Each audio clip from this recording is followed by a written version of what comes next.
If you drank a Red Bull within the past 90 days, I sincerely hope you're feeling well, but I am afraid for you.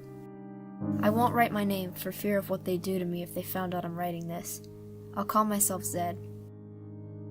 I worked at one of the Red Bull production factories in Austria for more than 7 years. It was a good job. It helped me provide for my wife and children. Most who worked there were Austrian natives, but I'm from a Western country, again, can't name it. I visited Austria as a young man, met my wife, and never left.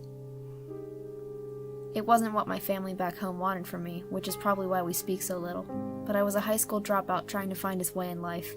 I bummed around Europe for 2 years, just crashing on couches or spending the occasional nights in a park.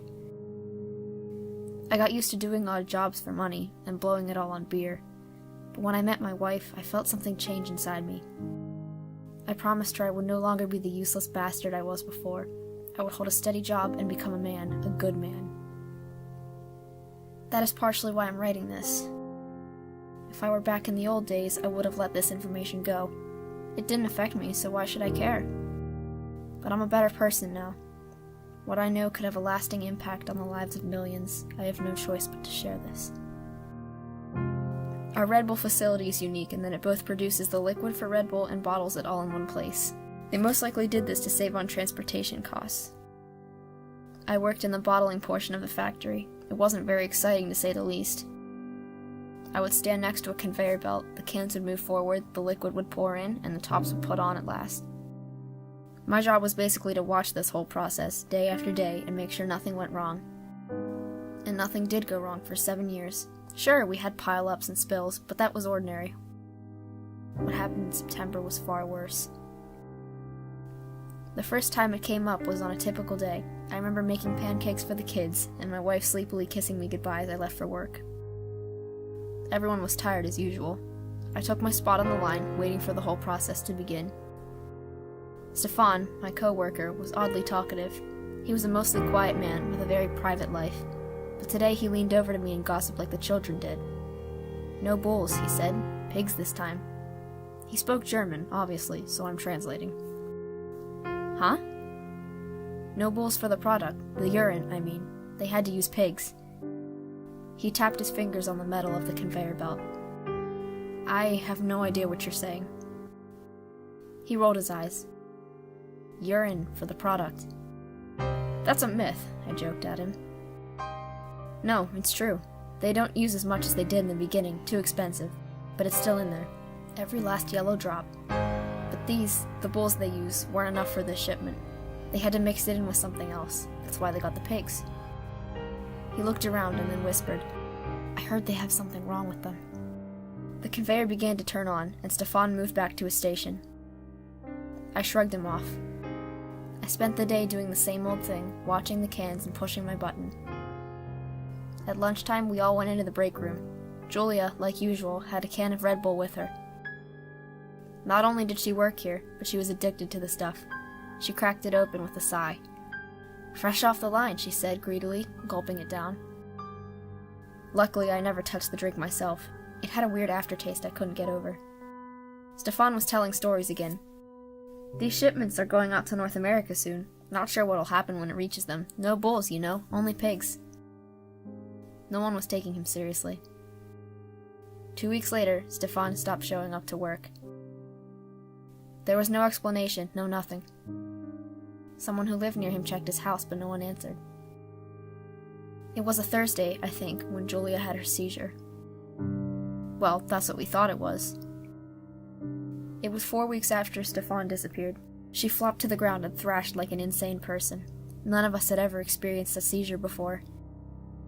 She was screaming, "They're in my eyes! They're in my brain!" Someone had the idea to shove a wallet in her mouth. I knelt beside her, trying to hold her head up. That's when I noticed the oddity. There were 3 small squiggles in her left eye. They were swimming upwards. Before I could figure out what was happening, a supervisor instructed 2 men to take her away.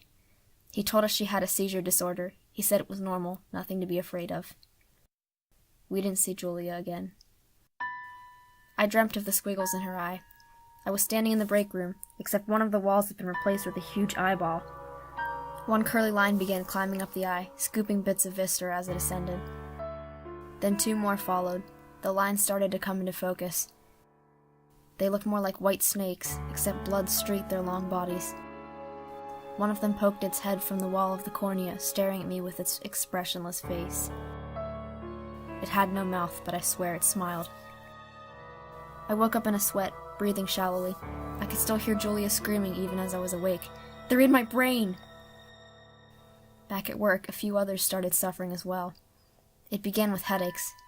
One person described it as a mild pain, then a pounding, and finally a jackhammer ripping through their skull.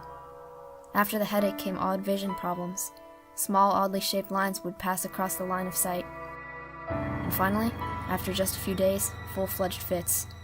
All of them screamed of something in their head. No one came back to work after suffering one.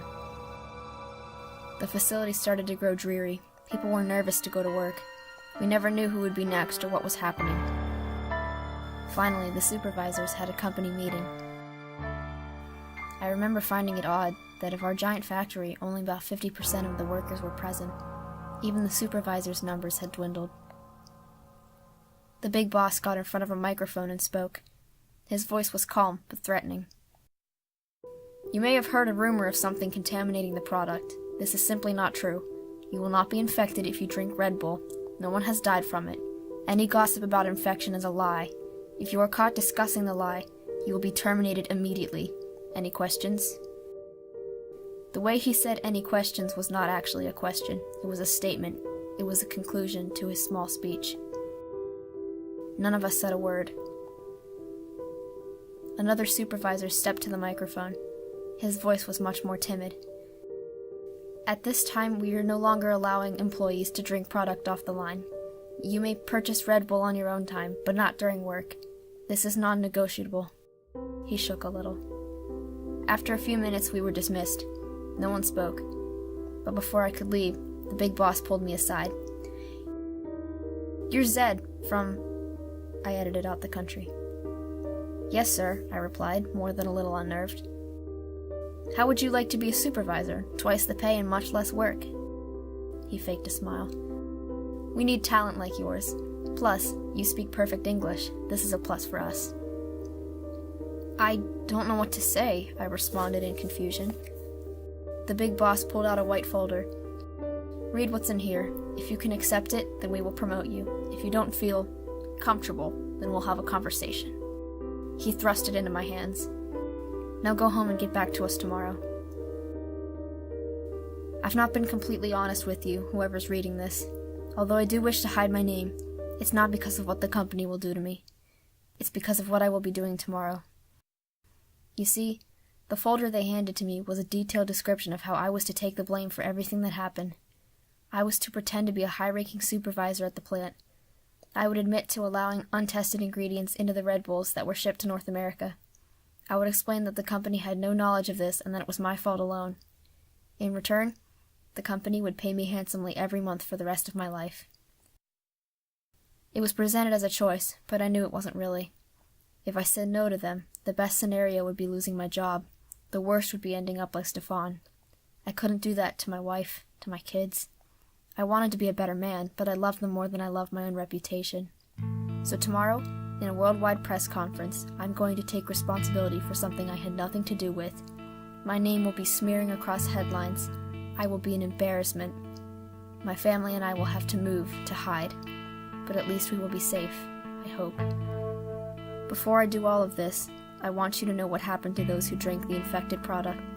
I need to tell someone, especially those of you in North America, because maybe it will happen to you.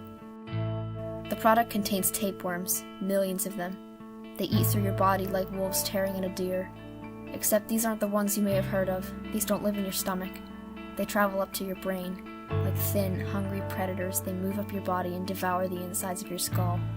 If you're lucky, you'll survive long enough to tell your loved ones you love them.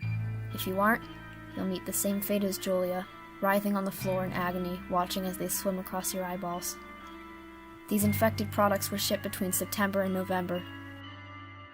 The recall will start tomorrow, but many of you have been exposed to the worms already. Please seek medical help. Maybe a doctor can save you. Maybe I can save you, but this won't reach as many people as it needs to. If you're reading this and you feel a headache coming on, or if you can see a small speck in the corner of your eye, I'm sorry. To tell the brutal truth, you might as well already be dead.